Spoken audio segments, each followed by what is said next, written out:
My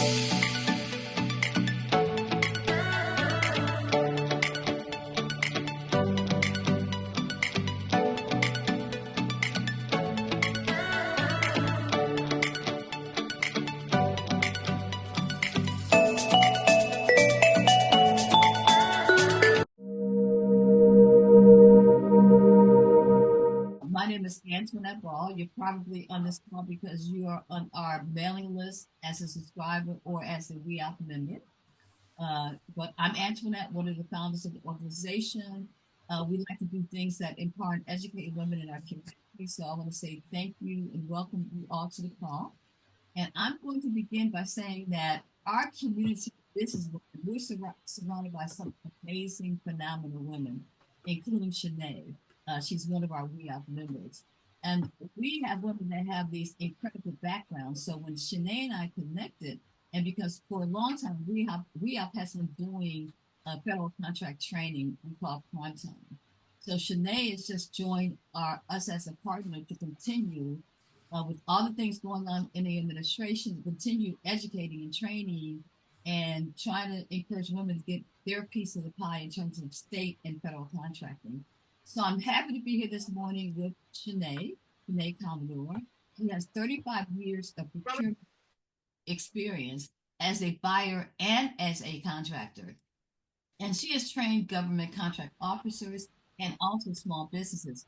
Shanae goes all over the world with the embassies, working with Department of State, training contracting officers. So she's going here with us this morning, providing a wealth of information.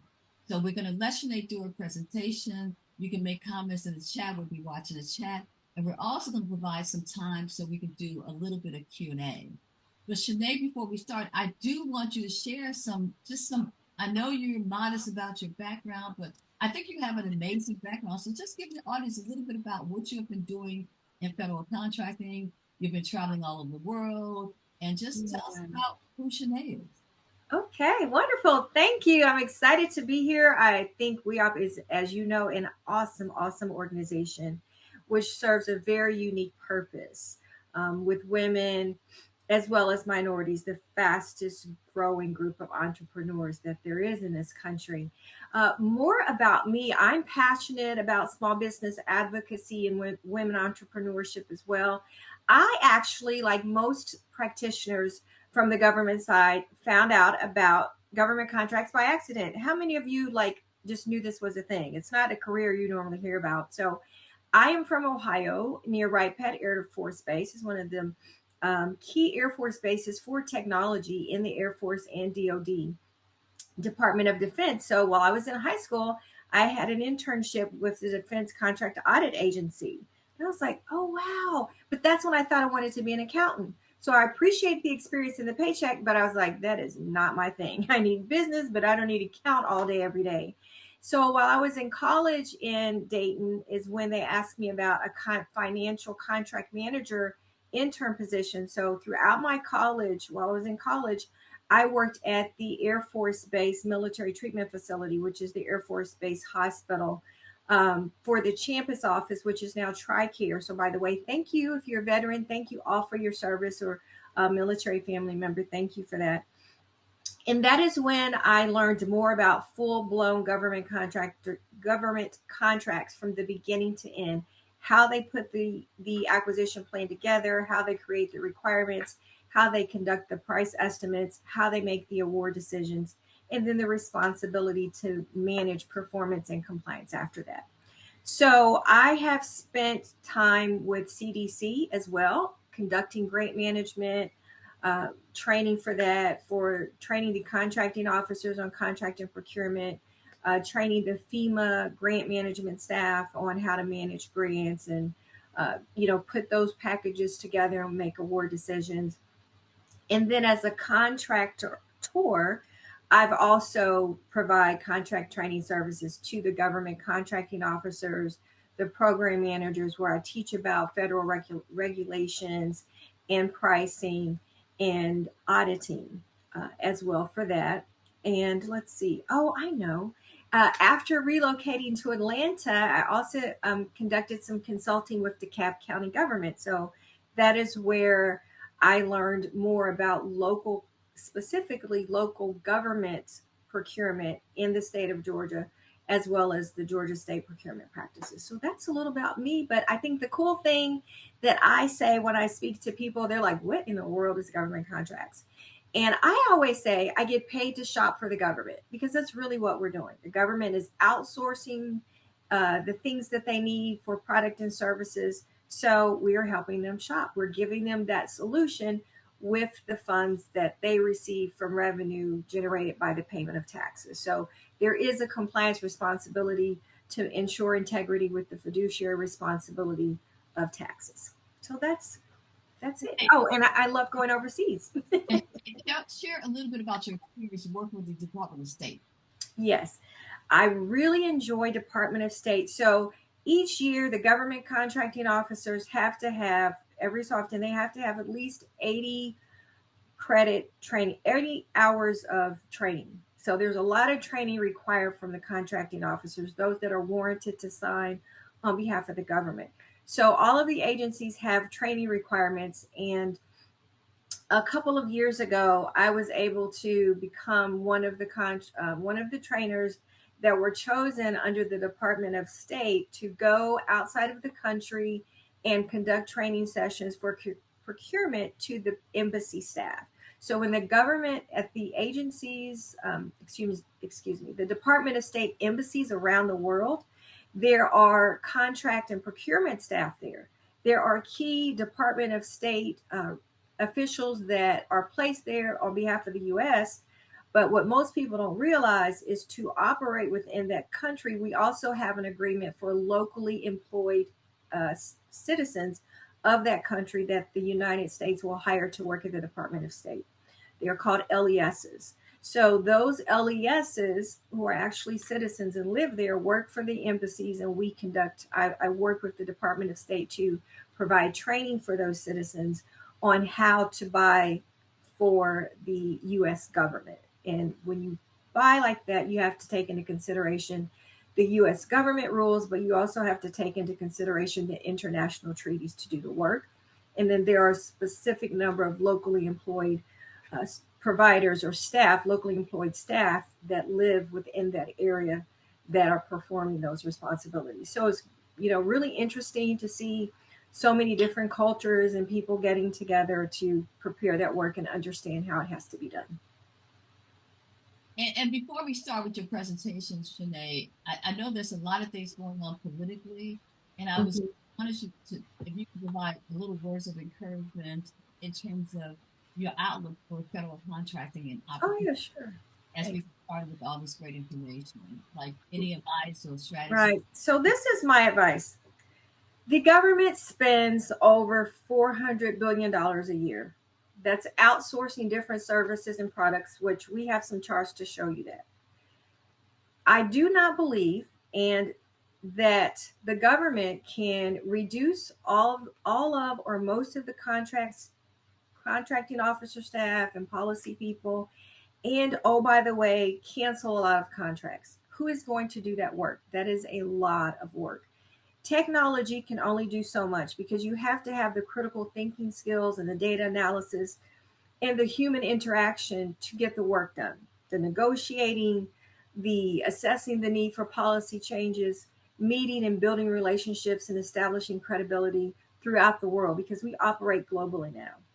So while I understand and I can definitely relate to the concern and maybe even some anxiety or frustration about all of the changes that it just seems like rapidly every day, I do believe that just by the nature of work, eventually it's going to have to come back around. Someone is going to have to do that work. The people that are left are not going to be able to handle that workload on their own. I have also spoken with some people who are fans of Doge, and they believe that this strategy being used is what is called zero-based budgeting, which is where before doing a complete assessment, they identify positions that they think they don't need and they get rid of them. If after that's implemented, they see that there is still a gap there, they bring those positions back, which is some of what you're already seeing happen. So I do believe that eventually some of the work is going to come back around. I do also believe that by the nature of the policy changes when it comes to minority businesses, women owned businesses, and certifications, that we have to be prepared in terms of identifying what are we really good at and making sure that we've already identified some teaming partners, because they are looking to change some of the small business requirements and preferences in terms of how much work is awarded to a small business, and they're going to bundle it. So previously the strategy was, we're going to unbundle some of these big requirements, which is, I mean, we're going to break out tasks that smaller companies can do so they can do the work. Now they're bundling them, putting them all back together again. So you're going to have to partner for some bigger projects to be able to win, but there will still be a need from a micro purchase or simplified acquisition process. So stay good at what you're doing, because the government always analyzes what experience you have in the commercial marketplace. In other words, who has paid you to do what you want us to trust you to provide for us? Do you have experience in the commercial marketplace to do this work? So that's another reason to have a diversified portfolio, because that becomes part of your past performance. So stay prepared, and we'll keep watching the policies. Okay, now we can switch to your presentation. So let's get started with all this great information. All right, thank you. So, window. All right, I'm going to start here from the beginning. Don't need to do that. That's a little bit more about me. And so I'm going to start just to set the expectation. Today's goal is to help you better understand how your service or product offerings fit in terms of the categories in which the government buys, so that you understand how to identify what it is that you do. Because if you don't talk the same talk, they're not even going to be able to find you on the internet or any other kind of market research that they do. So to help, that's going to help you create better marketing material. It's also going to help you have more knowledgeable conversations with the stakeholders when you are afforded those opportunities. Then we're going to give you examples of how you can use AI, some AI tools, to help you in conducting market research, competitive analysis, and using some of these other free resources, so that you have an active, realistic, quantifiable sales pipeline. So we're going to start with, what is AI, artificial intelligence. A lot of times you hear, oh, I'm familiar with AI. I use chat and I use Claude or Copilot. Well, that's not AI. Those are AI tools. So think of AI like apps, right? Like apps on your phone. There are a lot of different tools which are using artificial intelligence, simulating human intelligence to accomplish certain tasks and outcomes. So as you become more familiar with AI, you will be building those tools, which is also called tech stacking. Some tools you will find that serve you well for your business. You may choose other. No one's tech stack is going to look the same, although will be some that are more common across the board than others, such as ChatGPT, Claude, Copilot, and Perplexity. So just keep in mind, artificial intelligence is a simulation of human intelligence into language learning, these LLMs, these learning language models. And GPT means generative pre-trained transformer. So what these language models are doing is they're housing all of this data, and from all over the place that it finds through the database, whether it's the internet, articles, books, and etc. And each time you ask it a question, which is the prompt, you give it some instructions, it is generating output for you. It gets smarter because the more information that you give it or you upload, it's getting smarter and building its knowledge base from that. So that is where the generative pre-trained transformer comes in. The Janae, more, yes. Mm-hmm. can you put it on slideshow? Can you use full screen? So it shows that the one, Is it still on what is AI? it has the art of, yeah, it's not switching. It's the art of the pivot, but it's not switching. And it's, Oh, can you put it in slideshow mode? I did. I don't know why. Is it switching now? No. Hmm. Yeah, put it on slideshow. I'll just stop sharing and go back because it told me that it was on slideshow mode. Okay. Yeah, it was on that one slide and it wasn't full screen. Also, you Hmm. mentioned a term called text. What was that term? Tech stacking. And spelled. Just tech, TECH, Uh, stack. and is that a term that everybody should be familiar with? Like, Yes, you may hear it from more seasoned people that deal with AI, but it's really about which AI tools are you using to get your work done. okay, Yeah. Is it moving now?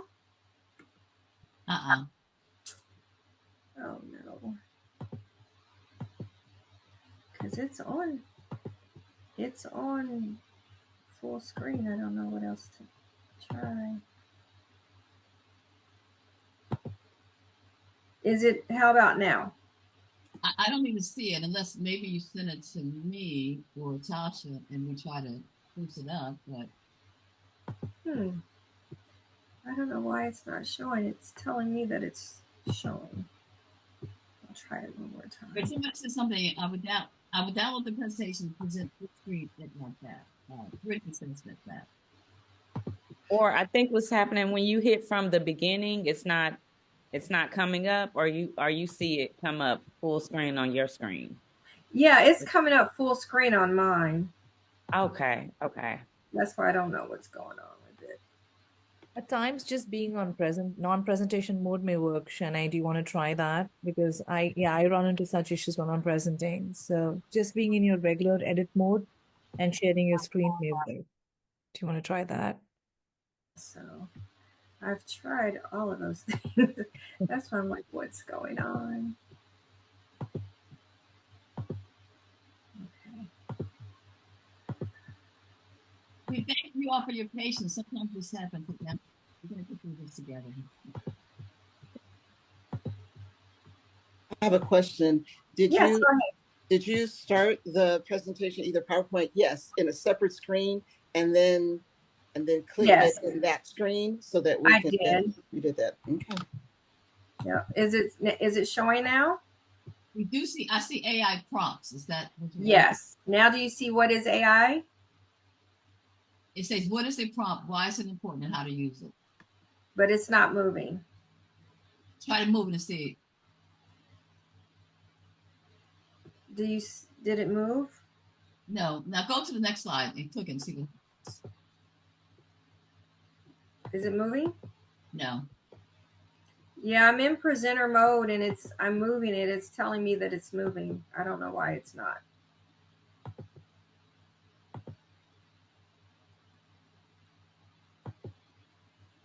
One more thing. Can you get out of presenter mode and just go to presentation? Not so you don't have your notes necessarily, and see if that will work. Yes. So I've done that. Do you see that now? No. I just see the presentation. Hmm. Yeah, I don't know why. And it's telling me it's showing. So is it moving? No. Try to hit from current slide. Maybe that might do it. Something just moved. Is it still share? Is it moving? I see best practice for AI prompting. Okay. Do you see AI prompt structure? No. Did you change it again? Yes. Okay. It's on that slide. It's moving, but it's this one sitting there. It's not moving while you're talking. Let me know if it changed slide because the other it came up because it changed it. No, I still see best practice for AI prompting. Oh my goodness. I don't know what it's doing because I've gone from presenter mode to not presenter mode. Here's one last option. Can you just click on the slides when you have the whole picture there, not pressing the forward, but just clicking actually on the next slide? Yes. I don't know what's going on. I've tried it. I've tried everything. It's just not moving. Also, when you sharing through Zoom, when you Mhm. first go into presenting, it gives you a couple of screens that you can share. Make sure you're actually sharing the right one. Yes, because I don't. That's all I have open for Oh, Is I this see it. It's moving now. It's moving now. what is it on now? Learning objectives. Is it move? Did it move again? No. For some reason, when I say view slideshow, it won't move. But if I leave it this way, to me, Yeah, so go ahead and leave it that way so we get to we can okay, so we yeah. can So that is really strange. Okay, so everyone understand what AI is? It's just different learning language models that data is input, and the more people use it and ask questions, and the more data it gathers, it creates, it transforms into better material and better answers for you. A prompt. Does everyone see AI prompts? Yes. Okay, so this we'll have to do it this way. A prompt. Just note when someone said you see something as AI prompt engineering, they just simply mean what instructions are you giving AI. This is another reason that all jobs, AI will not remove all jobs. It needs the human element. It doesn't know what to do. Even with all of that information in the language model, it doesn't know what to do. It's just going to sit there. So if you want to be good at AI, one, you have to try it out. That's the best thing to do.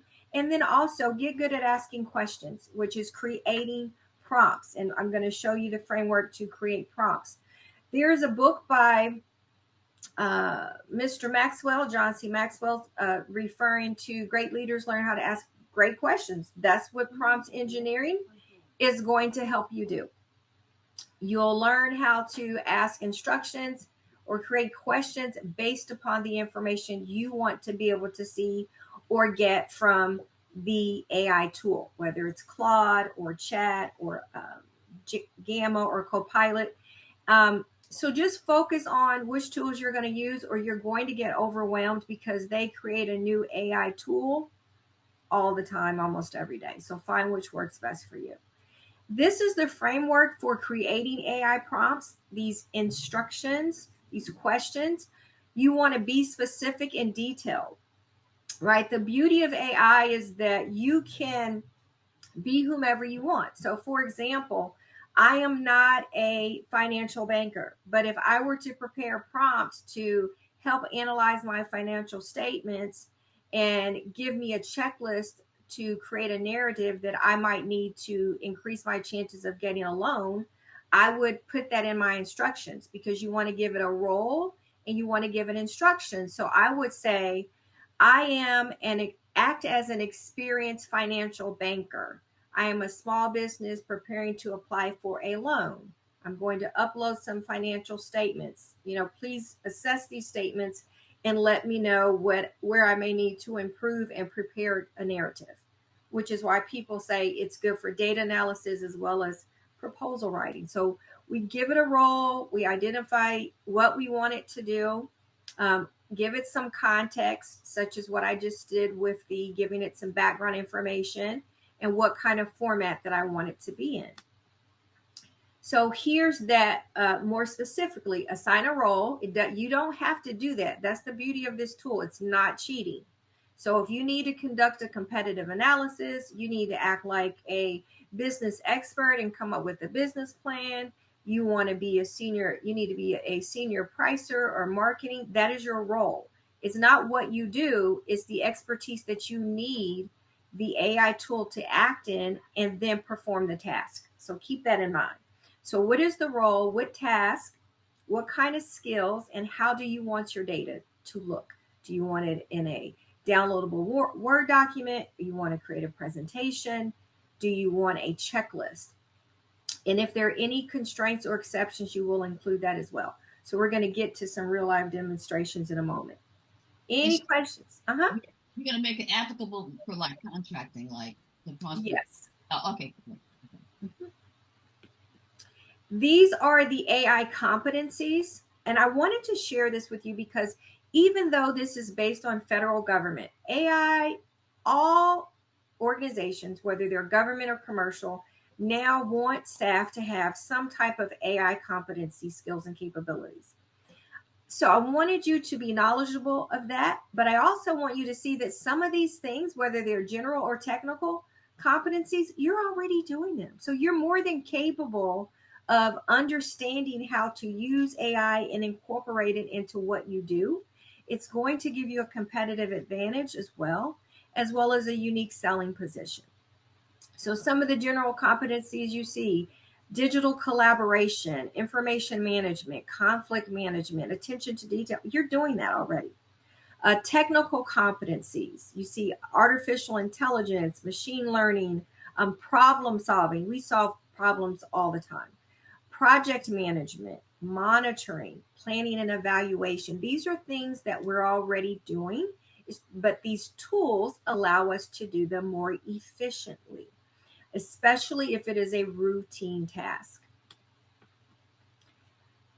So, what is the difference between the federal side versus the state and local government side? As you know, there are federal statutes and international treaties and executive orders. On the state side, there's the same thing. There are state laws, there are local ordinances, and there are state executive orders.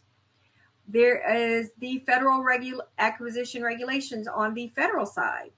There are regulations on the local government side. So as you see, they're both. Here's how you know which space you're playing in: is who funded the project. If the federal government funded the project, you have to make sure to be aware of the federal rules. If the state and local government is funding a project, you're going to need to be knowledgeable about the state and local government rules. If it is a commercial contract or business to business, they use UCC, the Uniform Commercial Code, which is a national framework throughout the US, which has some revisions based upon the unique state government laws that exist. When it comes to identifying projects for the federal government, it's sam.gov. There are also agency forecasts. And on the state side, at least for Georgia, as well as with other states, every state has their own marketplace. In Georgia, you would look on Team Georgia Marketplace and create an account. You would also look under the Georgia Procurement Registry. And then each local government has its own system that they use for identifying projects or needs, which we're going to show you that as well. So, for example, DeKalb County, Henry County, they are using OpenGov. There are some other Georgia counties that are using BidNet. So it's imperative to identify, to do the homework and the research so that you know where these opportunities are placed and you know where to go look and find them. We're going to talk about that in more detail as well. So when you say, okay, I don't know where I fit in this government, like I have a beauty industry service, I provide home health care services, where does this fit? Because remember, you have to talk the talk, right? Industry has a language, government has a language. You need to know both so that you can speak to what your customer is going to be looking for, so that you can create that awareness and they can find you. And when it's time for you to present or conduct a capability briefing, you will resonate and they'll be able to trust you because you're speaking the same language. So with the US government, there are 10 government-wide categories, and I'll show you this in more detail in the next slide. So identify, like now, some of you in the room, take a couple of minutes. Which category would you fall under? Do you provide medical services and projects? Do you provide anything with office management? What about industrial products and services? That could be janitorial cleaning products, it could be uniforms, or maybe you provide transportation and logistics. Facilities and construction. What do you see along? You see, we always see construction projects. All of these government buildings, that is government real estate, that is managed. There are government offices that need to be cleaned, they need to be renovated, they may need to be demolished, they may need some asbestos removed or artwork and painting. So IT, information technology, a need for travel. So where do you fit in this category? And that's going to help you identify where you need to look. I want to show you this chart here because there's GSA, the General Services Administration. The reason I'm showing you this is because this administration has said we're going to use GSA as a central contracting procurement for all of federal government. So GSA, the General Services Administration, has a GSA schedules process, and they have always had a side for federal acquisition services, where they put together the contracts and manage the contracts and acquisition planning for the different government agencies. And when it comes to federal government, it's usually the Department of Defense or civilian agency. The Department of Defense's mission is to enable and assist the warfighter.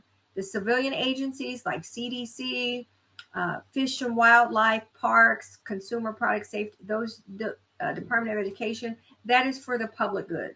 So although these agencies may be changing, that is still what you need to understand about their purpose and their mission. And where do you fit? These groups here are highlighted because these are the categories for if you were trying to get a GSA schedule on the federal side, the government is going to be removing some of these NAICS codes from GSA schedule. It doesn't mean they're going to stop buying it. They're just not going to have it on a schedule, which is some on the state side, you would say state term contract or state contract. The government side, they use contract vehicles. What does the government buy? I wanted to show you this 2021 fiscal year data to give you an idea of how it grows. So when I said, which category do you fit under? You'll see here under facilities and construction in 2021, over $81 billion. And just think, these numbers do not include secret and classified because this is public information. So you know it's much more than this. You see construction related, construction management, industrial products. You see oils, lubricants, fire and rescue, travel, employee relocation. So this gives you a better idea of, okay, I'm going to drill down on exactly where would I fit. For the young lady that I think you said you had a mobile beauty service, I mean, that could fall under professional services. It just depends. Maybe professional services under social services as an add-on to the need for homeless veterans or homeless people where they have those temporary shelters and they're providing different services. So when we pivot, we have to put on our thinking hats and say, this is where I fit. This is, and then break it down by what makes up the total supply chain. Who are all the players in the marketplace that provide services or support services to these categories, and where do I fit? Am I a direct service provider, or are my services more of a support service to these categories? And then you create a strategy from that. But as you can see, a lot of different options for you if you were looking at. There's a bid right now with one of the local Georgia counties. When you look under human capital, you see compensation and benefits. The government needs that. There are hundreds of thousands of government employees. They have to be paid benefits. So they pay organizations to develop compensation and benefits programs. They pay organizations to help them with employee relations or some kind of talent acquisition and development training. So a lot of different things here that when you take the time to drill down, you would be able to find a way to pivot, not just in the government, but to identify how is this used in the commercial sector and know what kind of opportunities to go after with the organizations, private or commercial. When it comes to the state of Georgia in 2024 on goods and services, they spent over $11 billion. I don't know about you, but even just a small part of that, even through a support service, I am all in. Okay. I want some of that. I could, whether it was 1%, 0.5%, I can do something with that out of $11 billion. What I want you to see here is the order of precedence. So like the federal government has contract vehicles. I mentioned the GSA schedule. The state, if you wanted a state contract, this is to show you the order of precedence for that. So the first tier are mandatory state contracts, where Georgia has vendors that have been pre-approved at certain prices to provide particular services in common categories of buy, similar to what you just saw. If the item that they need to purchase is not on that list, then they move to the next tier, which is tier 2, and so forth before they put it in out for public. So I wanted you to see this because think about it. As a small business or solopreneur or entrepreneur or startup, That's quite a few levels to get through. And that's why it's important to understand what solution do you provide, what pain point do you solve, because you need to identify the different stakeholders within each one of these tiers, the different companies that have already been approved to participate at these other tiers, tiers 1, 2, and 3. And that's who you would target to build a relationship with in terms of maybe being an approved supplier or a teaming partner.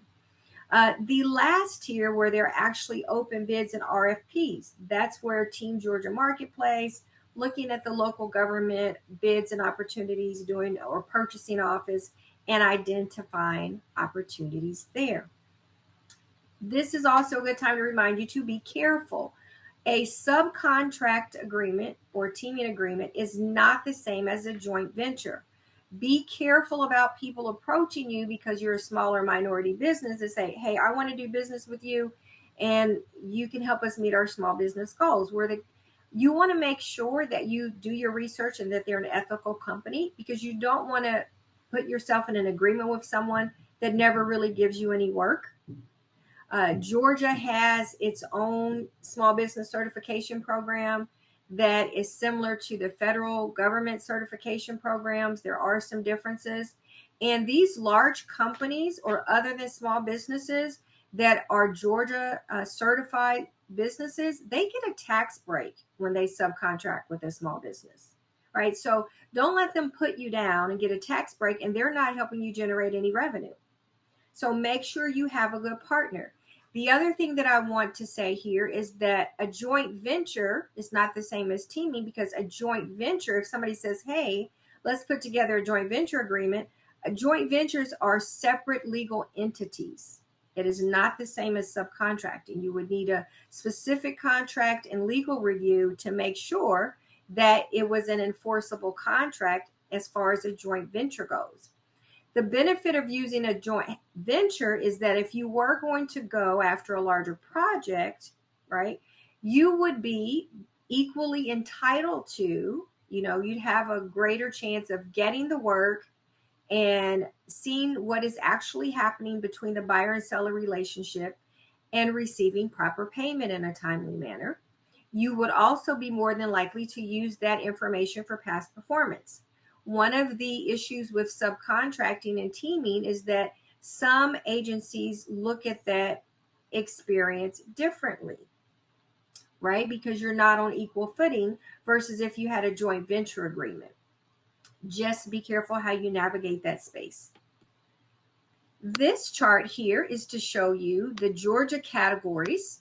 I showed you the categories from federal, so I want to make sure that you see on the state side. Even with Georgia, you see they're similar. Real estate, they don't say facilities, but that's what it is, real estate. So think about over 1 million square feet of government real estate. That's all the government buildings, whether it's parks, service, tourists, anything. That's government real estate space. If the government owns it and they have to furnish it and clean it and everything, that's real estate. You see the same thing here: information technology, professional services, transportation. So you see the common thread. And it's done this way because that's also similar to the way in which it's captured on the commercial and private sector side, which is going to help you better identify what you do. This is a nice slide for you. It's doing business with local government. Once you identify which local government is best for you to work with or that you want to target because they spend the most on what you buy, you want to go to their contracts and purchasing link on the web. Make sure that you're registered as a supplier and you're registered on the platform in which they post solicitations. So what do we mean by simplified acquisition? The federal government, as well as the state and local government, they have simplified acquisition or micro purchases buys. What this means is any buys less than a certain dollar limit are usually set aside or preferred to go to a small business. And the government will usually pay for these with their government purchase card, aka their government credit card. As a small business or startup or a solopreneur, these are good opportunities to look for as well. You have less competition. right? And it may be easier for you in terms of a cash flow basis because they're paying you with a credit card on these smaller dollar volumes. This is an area also which may change from the federal level in terms of what the threshold is. And when we say threshold, we mean what is the dollar amount that triggers this rule. So, for example, for the city of Atlanta, micro purchase threshold, anything $25,000 and less is a micro purchase, right? Yet they have to have at least one business. It's going to be paid with a uh, city purchase credit card. Small purchase, the threshold is $100,000 or less. So you understand how thresholds work because thresholds trigger different rules and terms and conditions. And then your bid opportunities that the government has estimated is going to cost greater than that, they will issue a competitive bid, which is why it's important for you to be registered with the different supplier portals. Today, we're only focusing on these first two steps here, but I wanted you to see the complete government sales cycle. As you can see, it is quite extensive. However, if you set up your policies and procedures and you know how to create pricing, whether you're estimating, proposing pricing, or submitting invoices in this fashion, you will be better positioned to not only win more, but to have a more efficient and compliant business. Because the government says, I want to know, are you responsible and responsive? Responsive means you can follow directions and you can comply with the regulations, whether it's your standard operating procedures, your framework, your consistency in establishing pricing. Responsible means that you are technically qualified. You have the knowledge, skills, resources that you need to perform the required task without going out of business. And when you remember these and you create policies based upon this sales cycle, it puts you in a much better position, not only to be procurement ready, but so that it's easier for you to scale, to possibly also gain access to capital and other things. But we're going to focus today on how to use AI for your research and qualifying leads.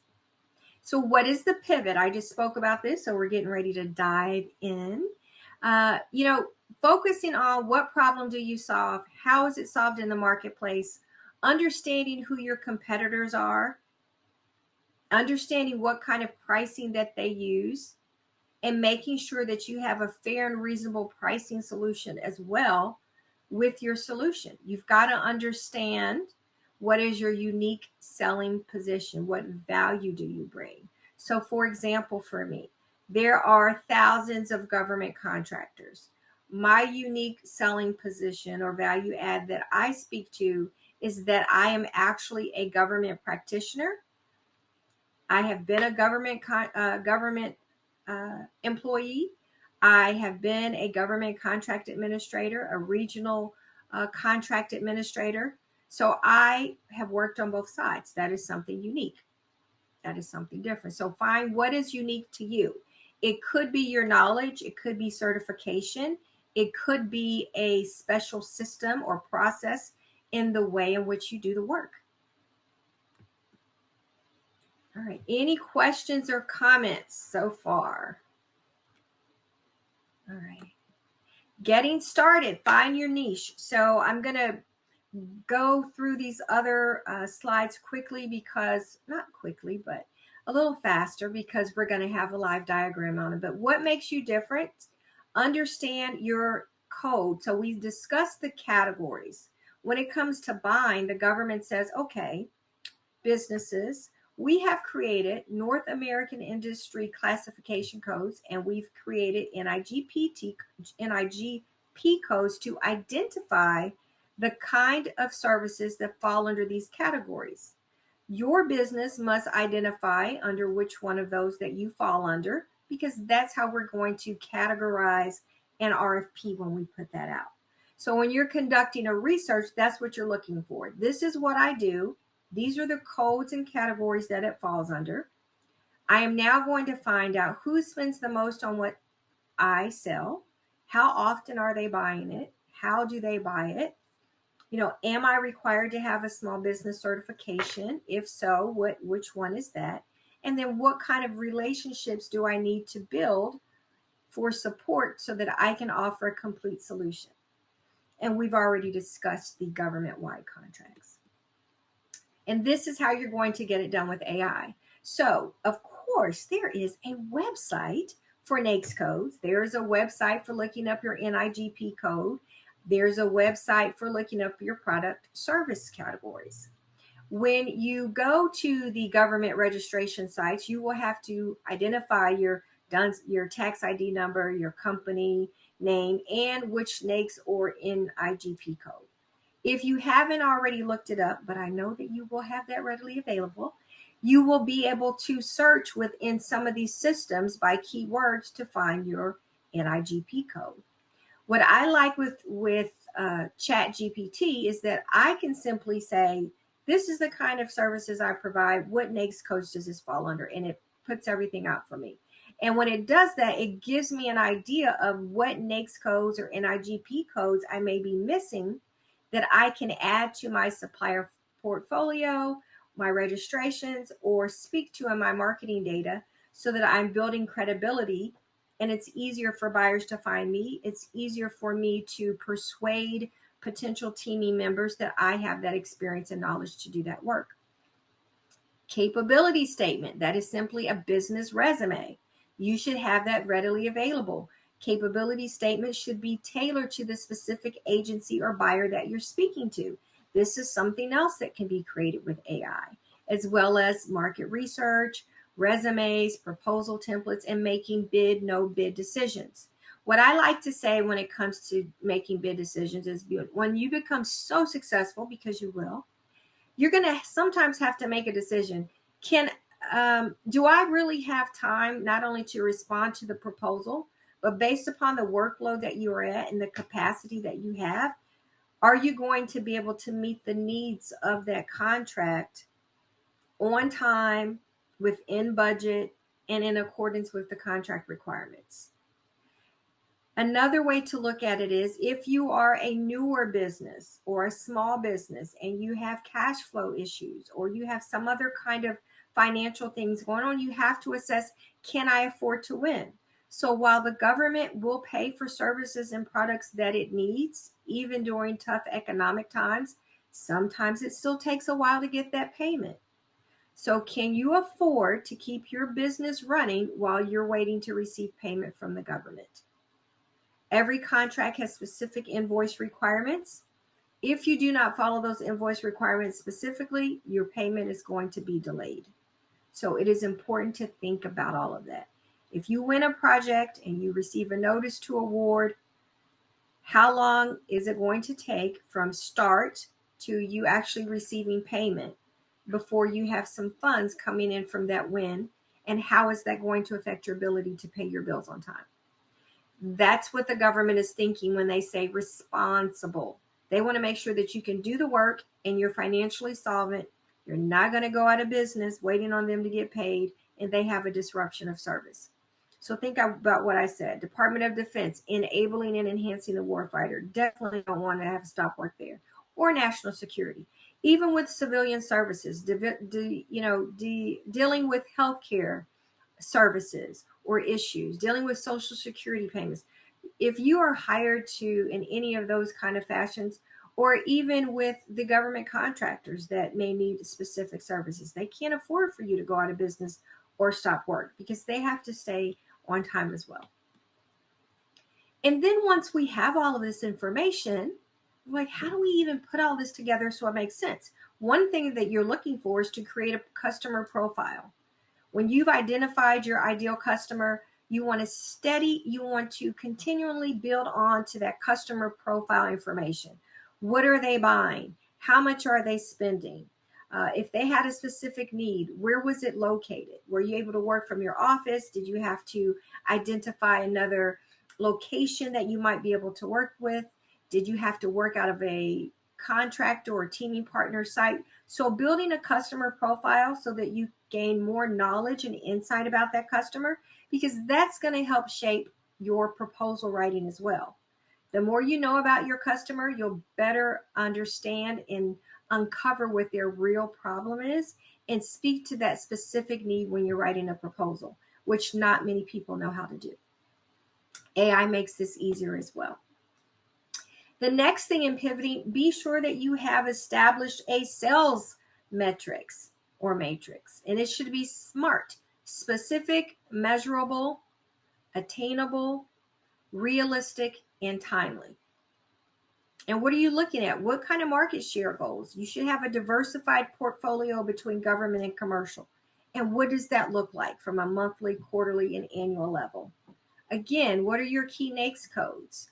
When you identified an opportunity that fit on your research for your sales pipeline, what NAICS codes or NIGP codes that they use?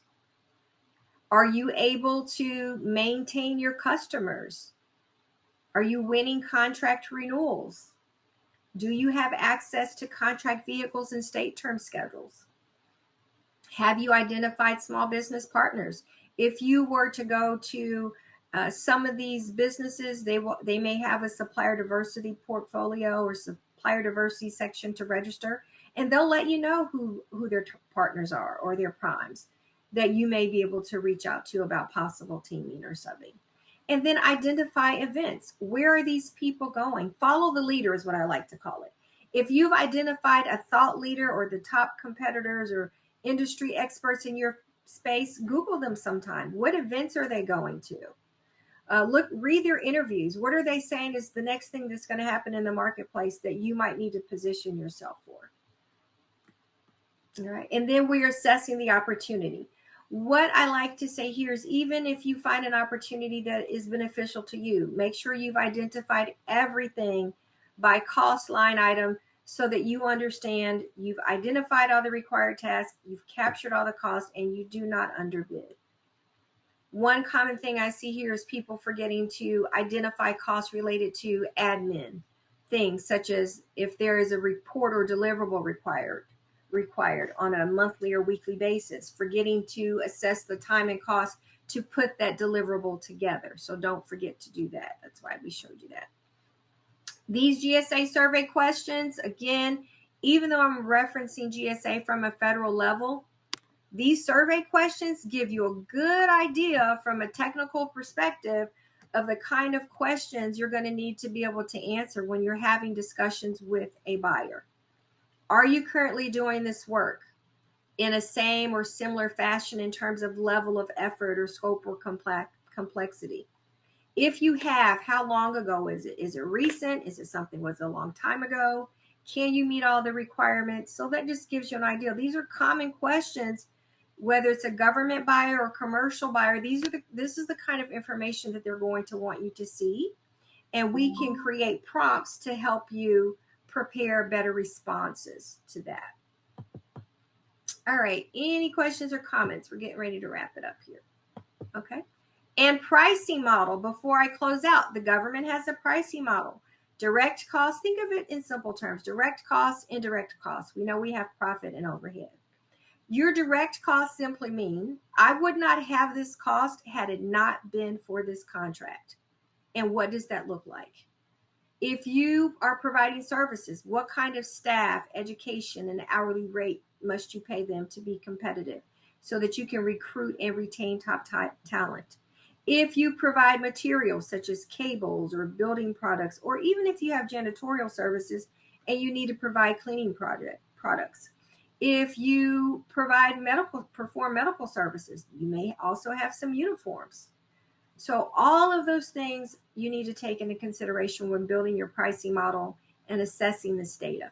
AI can help you filter some of that out as well so that you have a starting point. I just want to make sure you understand the basics so that you have a good framework to scale and build from. This is one of my favorite little golden nuggets. How many of you have heard of unsolicited proposals? I can't see you, but I'm trusting there may be some of you. An unsolicited proposal simply says, the government did not put out a bid for this project. However, you know that there's a need. It hasn't been identified. It's not on a state term contract. It's not under contract in any other way. It's not in the planning stages. So you can submit an unsolicited proposal to do that work. If there is a definitive need, if there is money in the budget, and it is reviewed and accepted, guess what? You just won yourself some work. That is why market research, customer profiles, analyzing the data is so important, so that you can stay innovative and creative to identify or create opportunities for yourself. When it comes to the federal government unsolicited proposals, the agencies each have their own unsolicited proposal process, and it could be for any need, right? You'd have to look at the specific government agency to see what that is. For the state of Georgia, however, Georgia also has some specific code regarding unsolicited proposals. So one of them speaks specifically to unsolicited proposals for public facilities and infrastructure. And with that one, they're saying, look, between May 1st and June 30th, you can submit an unsolicited proposal, and this is what is required. So keep that in mind. When you are fortunate to have a capability briefing or attend a pre-proposal conference with the buyer, this is the kind of information that you want to build and obtain over time, so that you have an idea of how to fill your pipeline or how you can be innovative to get some things done. Okay.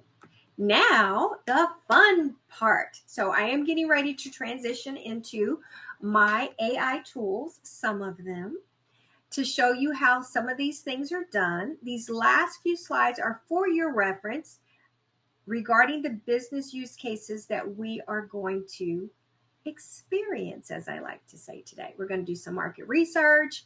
We're going to give an example of how you might use it for proposal support or performance summaries and checklists.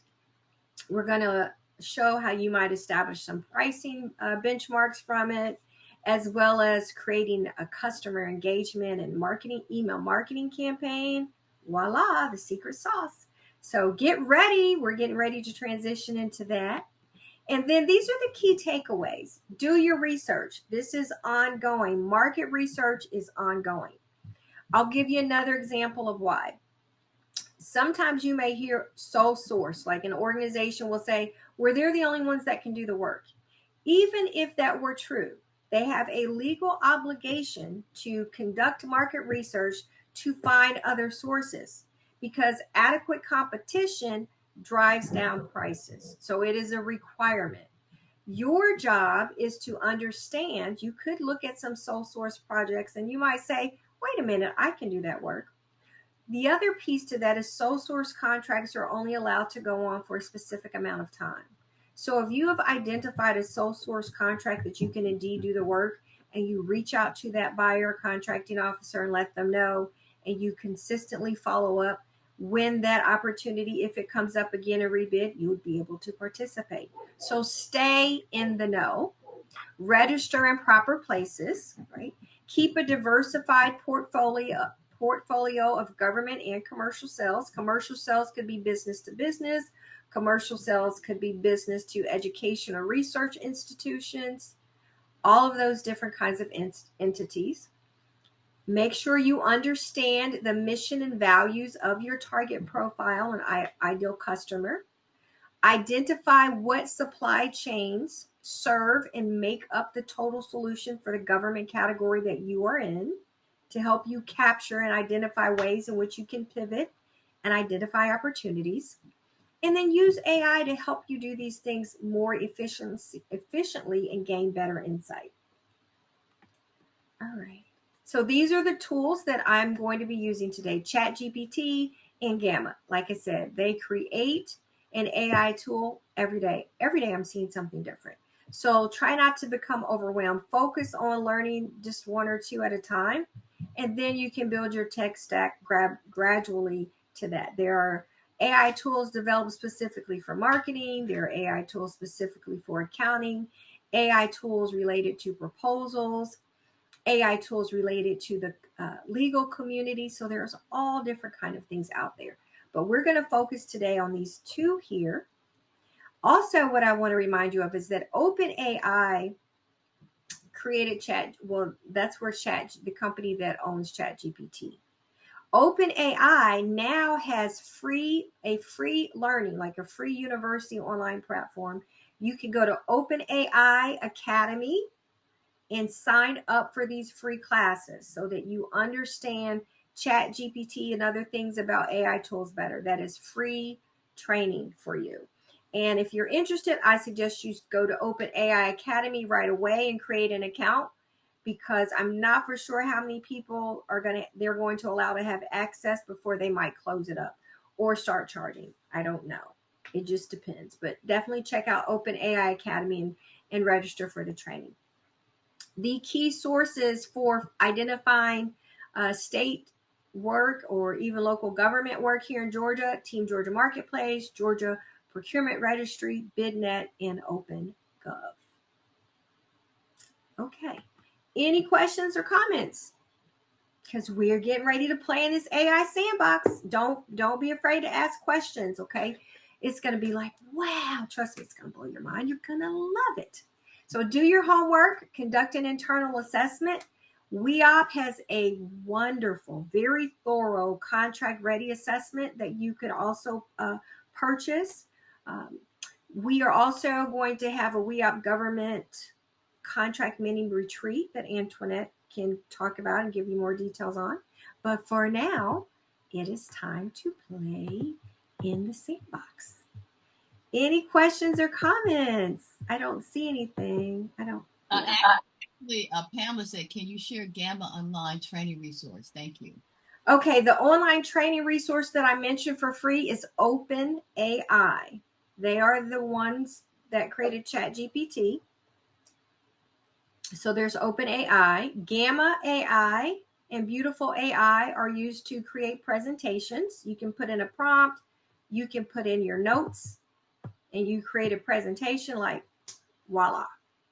And someone also asked about the book that you mentioned earlier. The book.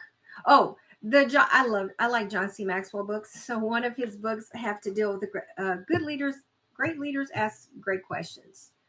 Something to that effect. I'll have to get you the exact title, but if you put that in, I'm sure it'll come up. His other book is Everyone Communicates, but Not Everyone Connects. And that speaks to the importance of communicating and networking, but building authentic connections.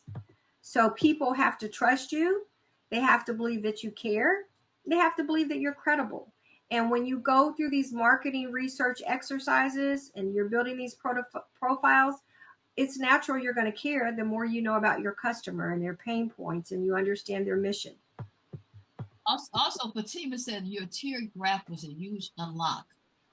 It's wonderful. Good. It is, because most people don't know. They're like, look, I'm going to go to this registry and I'm going to search. I'm like, oh, there I am. But then you're like, wait a minute, why can't I play? And the other thing, thank you for that point. Bringing up the state term contracts is they don't always add new vendors. So that's something else that you really have to watch out for. If they see a new need where they may add additional vendors or categories and commodities to the state contracts, and your ability to actually become a state term contract vendor. So there's definitely different things to manage and keep an eye on in that regard. That's also a way that we can have some policy discussions. You can have some policy discussions with your state and local representatives, like, hey, we as a small business, this is an avenue that we feel we could gain more opportunity from if we had easier access to these state term contracts. Let's talk about it. Also, Shanae, I wanted to point out something, because I find that, and we're still discovering AI, that now AI, if you use the correct prompts, there's, like you said, science to doing it, but you can almost use AI to decide whether or not you want to even bid or pursue a contract. If you put in the right prompts, it will do that kind of comparison analysis to say yes or no before you go into that long bidding process. Right. I don't know if you're going to demonstrate that or. Yes, I am. Also, someone said, Deepika said, any suggestions for potential offerings with no past performance? How does one make an entry with no direct past performance? Okay. So can everyone see my ChatGPT screen? And I'm going to answer your question. Can you see it? Yes. Okay, great. I see it. So, all right. So to answer your question, the government is not allowed to dock you or give you a negative rating for no government experience. There is an order of precedence for experience. If it is a federal government, the order of precedence is, do you have federal government experience? Do you have state and local government experience? Does the organization have experience? And or do your key personnel have experience? So it depends on the requirement and the need, but that's what you should be identifying for your organization. Depending upon your customer, do I have federal government, state and local government, key personnel? Do I have any key personnel with this experience? Do I have any subcontractor or teaming agreements that I can show this experience with? And I assure you, when you break it out in that way, you're going to find, especially if it's part of your core service or product offerings, you will definitely find something. That helpful? And also, Shanae, you keep mentioning the term, and I put it in the chat. It's called order of precedence. Right. So think of an hierarchy: 1, 2, 3, 4. Most important to least important. Okay. Okay. All right. So I'm going to use one of my prompts, and I mentioned ideal customer profile. So I'm going to put in a prompt that I've already created for ideal customer profile here. I'm just going to start a new chat. And this time I'm saying I am an IT professional service. I'm in IT professional services, act as a business expert, help me create an ideal customer persona. And let's see what happens. And it does not take it long at all. It's going to give us step-by-step, a repeatable. Notice it says customer acquisition model. That's something else you should know for your business. How much time and money do you need to invest in your ideal customer before a sale has been completed? And it not only is it given us step-by-step, it's telling us why it matters. Look what it's talking about. Before you send out a capability statement or attend an event, you've got to know what they're talking about so that you can have the right messaging and you're targeting the right people. And look what it's giving us, a snapshot, right? And it's doing it for federal level because that's what I ask it. These are the kind of people, it's even telling us, these are the title and role of the people that you should look for. Isn't that helpful? Yeah. How many times have you said, oh my gosh, I don't even know who to talk to? What's their name? What's their job title? And it's telling you, hey, look, talk to that program manager, talk to the CIO, chief information officer, talk to the contracting officer. And then it's telling you which agencies to look for. We could do the same thing. Although this is federal, again, you can do it for commercial or state and local government. And it's also telling us when it comes to IT, it's saying, hey, this is the average contract size preference. So we all know IT projects can be pretty big. It's telling us the contract types, what kind of vendors. Then it's even telling us, hey, if this is your ideal customer, these are some of their key goals and priorities. That's very helpful in terms of you being able to identify the strategy and solutions that you can also offer, and also how you might speak to your proposal. And it's giving us the pain points. Contractors being late, they're tired of these poorly written proposals, lack of clear communication, under pressure with the government funding and budget, and then some triggers, right? And what they value in a contractor. This is important. Understanding the mission. I mentioned that. That's why we have conduct market research. Flexibility. How are you going to scale? Again, how can you afford to win? How can you recruit and retain the right talent or resources? Staff with actual experience, not just certification, and some other touch points. Then it says, now let's build a repeatable customer acquisition model. What is it telling us to do? Laser focus on research. Didn't we just speak about conducting market research? And it's telling you about messages, building warm relationships, and documenting. Look at this. This is what I like. It will also ask you, right? Do you want me, it will ask you for next steps. Would you like me to turn this into a one-pager? Let's just say yes, right? We're speaking about messaging. So I'm going to say yes. create a visual one-pager. This could, you maybe, and remember too, with AI, this is your first take. You still have to check and verify the data, but it's a pretty good start, wouldn't you say? If you were to use Perplexity AI, Perplexity will give you the resources of the data, the source of the data that the information came from. That is Perplexity AI. But whenever you are using data from AI, you must always check the accuracy of the information. And that is what I have as my, I'm going to spell it, acronym CRAAP. Is the source credible? Is it relevant? Is it accurate? Did it come from someone with authority? And what was the purpose of the material?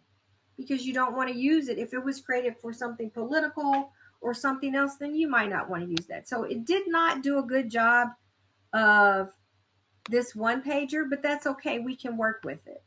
And we can tell it, I don't like that, right? And I've done that plenty of times. I don't like that. Try this. So I wanted to show you that. And then I can create another one that says, I am going to upload in our, oh no, I preset this already. So the other thing with chat is that you can create projects. So I created a project. I uploaded certain documents to make it easier to work with because I know I want to do certain things. Like for this class, I wanted to give you an example of a statement of work, capability statement, and etc. So I'm going to tell it, it has my files. I'm going to say, okay, it's stuck. Using my capability statement,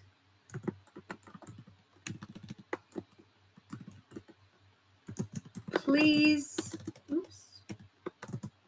let me know if I am a good fit for the training. And let's see. So it already has those documents because I uploaded them. And now it's going to give me an assessment. Capability alignment. This is what it's telling me what the SAL requires. And it's telling me based upon what I put in my capability statement, what I directly offer. It's comparing that to my experience, my subject matter expertise, and look, my NAICS codes. And then it's telling me, look, before you bid, double check these items. These are things that they feel I'm missing because it wasn't in my capability statement. It wasn't in the information that I gave. And I don't have a security clearance. It pointed that out. It's missing because it's missing from my capability statement, but that is something that is required for this bid. A training facility. No, I did not list that I have a training facility in DC. Another key requirement, CPE approval, right? Am I an accredited training organization? But it's telling me this. You're an excellent candidate for this contract. Would you like help writing a capabilities-focused response or sample outline for a proposal? And I'm going to choose a sample outline for the proposal approach. Yes. And I'm going to let it give me a proposal outline. Executive summary. It's using some of the information. As you see, it's pulling from the information that I'd already uploaded. And this is an outline to help me get started. And it's telling me what I should do. Describe my course catalog. Include a course development process. Detail my experience with learning management systems. Speak to workforce assessments and course developments. Management approach. This is an area that is always required in an RFP, but may not be specifically called out, and people will miss it if it's not. But as you can see, it's giving that to us as well. Hey, speak to your management approach. What is your staffing plan? What did I just mention? Continuity of operations, recruiting and retaining staff. Management approach is important. It's saying, okay, maybe you want to speak about your staffing plan. your quality control plan, how you mitigate risk. And there's your past performance question, right? What are 3 to 4 projects with similar scope, meaning similar level of effort and similar tasks that you have related to this that you can speak to? It even goes briefly into your pricing. Don't forget to price each contract line item number. That's what a CLIN is. Then it's saying you may also want to attach what? Resumes of key personnel, a quality plan, a training matrix, and it's going to continue to build off of that. Shanae, Yes. it's in the chat because Celeste made a comment. She said, "Thank you very much for fabulous." Oh, yeah. She said, "Please address the fact that ChatGPT is amazing. That we need to confirm all that the information provided is accurate. But the way you were doing it, I mean, if you're feeding it information in, you're more or less using it to edit or to take comments. So I think that kind of like, some people use ChatGPT verbatim, but the way you're doing it is you're not using it verbatim. You're feeding it information and you're designing your prompts around the information that you feed it. So Right. it makes it more valuable. So you know that the information that comes out is confirmed because it's your information. So she Right. wants you to just kind of address that. Right. Great point. Thank you. But think about the times we don't know what we don't know. And that's the beauty of what happens with chat. We could be in a situation where I don't know what's going on. I don't know what I'm supposed to look for. Help me. Have you ever thought like that? Like, help. I don't know. So you can also create a where you don't know. So here's another thing, for example, help me perform, I'm going to add another prompt, a detailed SWOT analysis of my top 3 competitors. I'm going to say I'm going to just say training. It might ask me to be more training for, I'm going to say AI. In training for AI. Provide insights on their strengths, weaknesses, and etc. And watch what happens. It's going to give me some data. And I use the framework that I mentioned earlier. So it says conducting a detailed SWOT analysis. Look what came up. Coursera. I always get tongue twisted with that. Right? It's giving me the strengths and weaknesses of some competitors. Now, what I do, these are larger. So for me, I'm not really worried about them. Right? They're not like a competitor that actively is, submitting bids or responding to the kind of opportunities that I am. But it's still good data. So what you could do is you could say, change the prompt to say, complete a competitive analysis of my top 5 competitors, and you list them, and then it would do the same thing. Okay, so that's an example of a competitive analysis. And then I'm going to show you something else. So remember this, you are a subject matter expert in what you do. That's why you're doing it. It's your talents, it's your gifts, it's something you're passionate about. One way that you can always make money is to teach someone what you do or something about what you do. So you may also, in your pivot, think of, is there an aspect of my business that I can teach others to do that they'd be willing to pay me for? Is there a need for that? So you can create courses as well. So I'm going to say I am a government contract expert. I want to create a class for new businesses on pricing services. And I'm going to say, please create a course title and outline.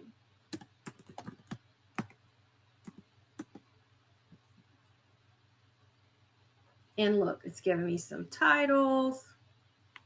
I might like these titles, I might not, but it's giving me titles. I could say, can you give me a different title? Or here's an idea. But you see, it's already developed a course and a module for me. My responsibility is that, I want to talk about that, but I don't. So maybe maybe you like module 1, but you don't like module 3. You can tell it all those things and change it around. But you already have your course.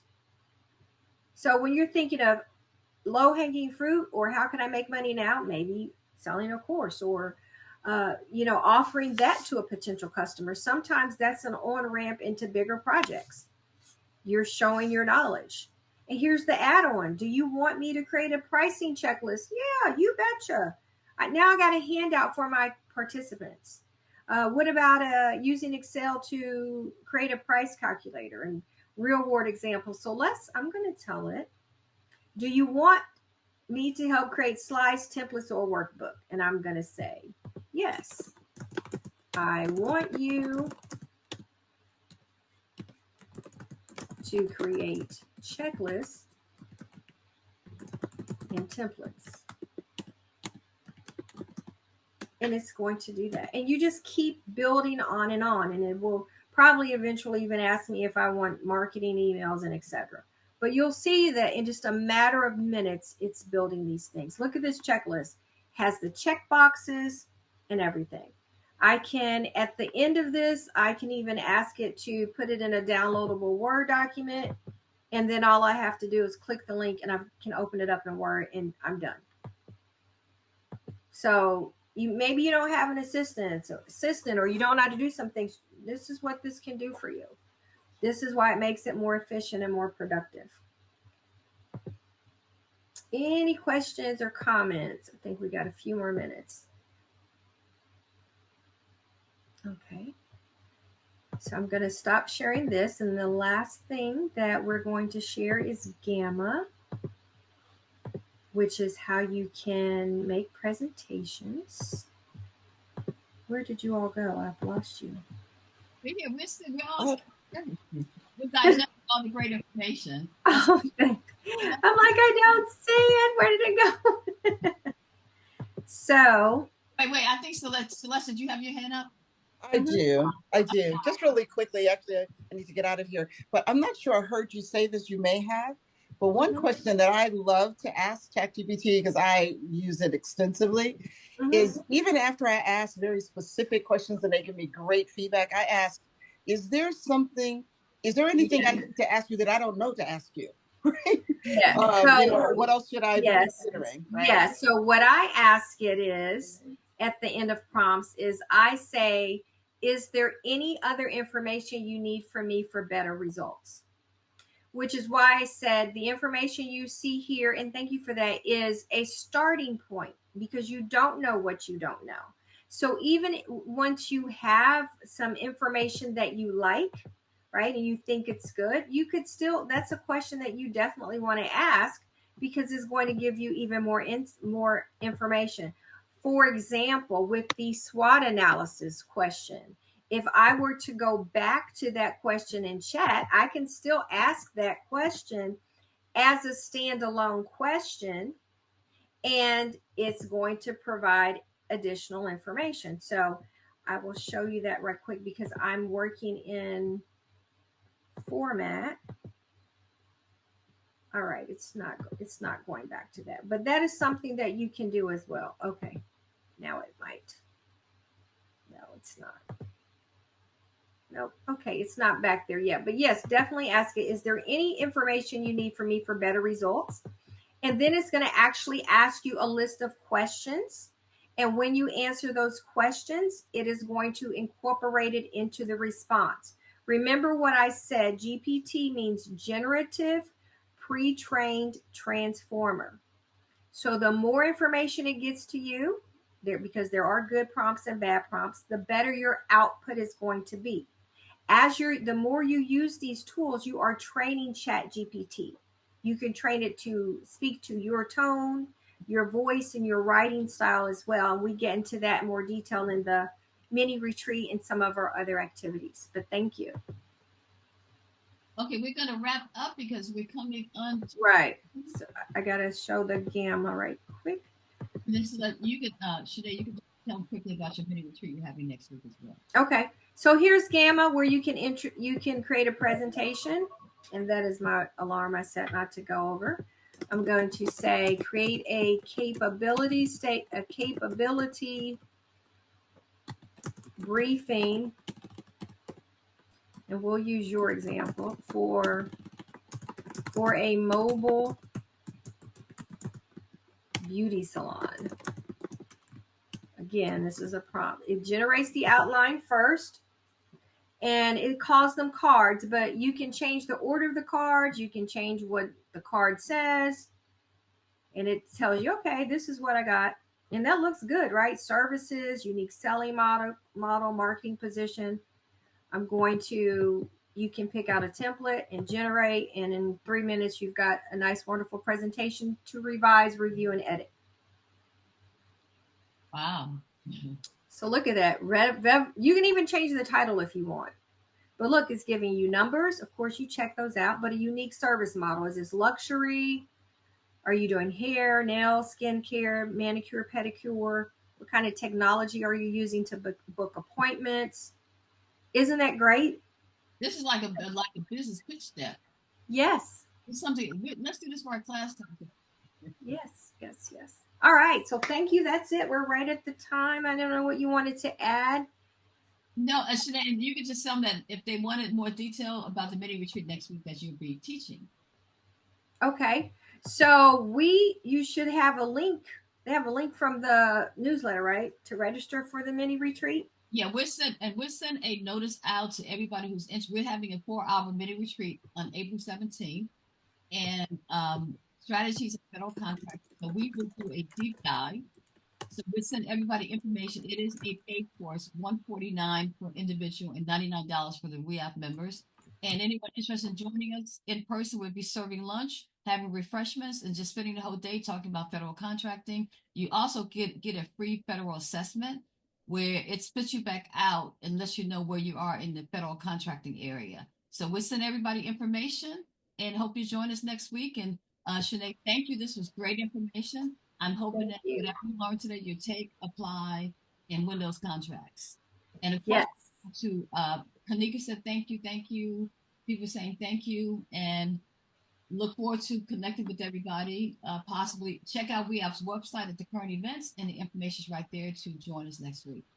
All right. Thanks, everyone. Have a great day.